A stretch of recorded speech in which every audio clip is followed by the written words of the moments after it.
The West's view of Islam has been shaped by centuries of interaction. This interaction has not always been positive.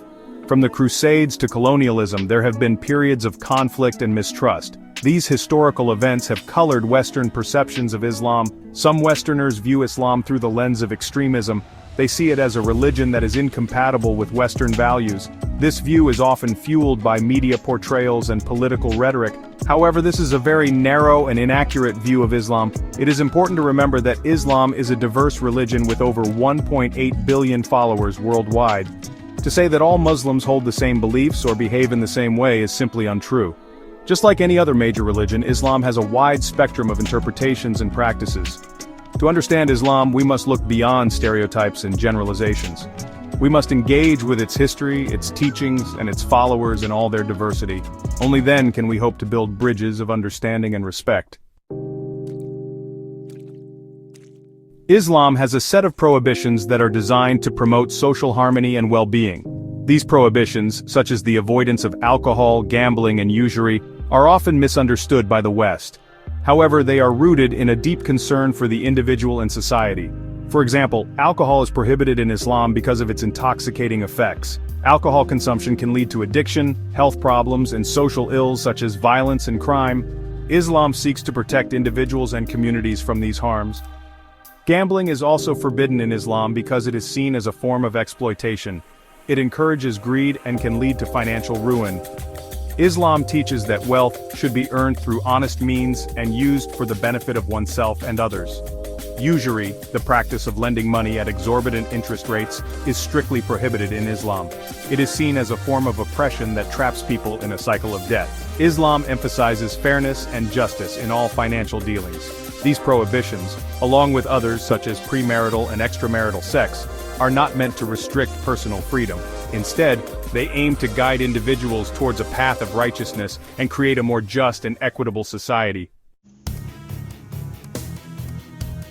The Islamic prohibitions on alcohol, gambling, and usury often clash with the principles of capitalism.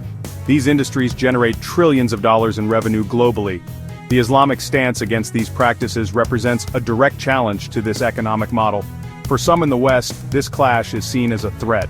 They argue that Islam is incompatible with a free market economy. They view Islamic finance, which prohibits interest, as inefficient and impractical. This economic friction can contribute to negative perceptions of Islam. Furthermore, some political figures exploit these fears for their own gain. They portray Islam as a threat to Western economic interests. They use this rhetoric to justify discriminatory policies and to stir up anti-Muslim sentiment. It is important to note that this clash is not simply about economics. It is also about values. Islam prioritizes social justice, ethical conduct, and the well-being of the community. These values are sometimes at odds with the pursuit of profit maximization that drives capitalism. To bridge the gap between the West and the Islamic world, we need to move beyond stereotypes and embrace nuance. It is crucial to recognize that Islam is not a monolithic entity. Muslims, like any other diverse population, hold a wide range of views and interpretations of their faith. It is equally important to acknowledge that the West is not a homogeneous bloc with a singular view of Islam. Within Western societies, there are individuals and groups who have a deep understanding and appreciation of Islamic culture and values. There are ongoing efforts to promote interfaith dialogue and understanding. Education is key to combating ignorance and prejudice.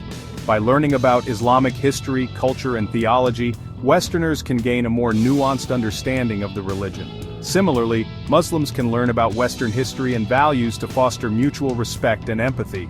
Ultimately, the path forward lies in building bridges of communication and understanding.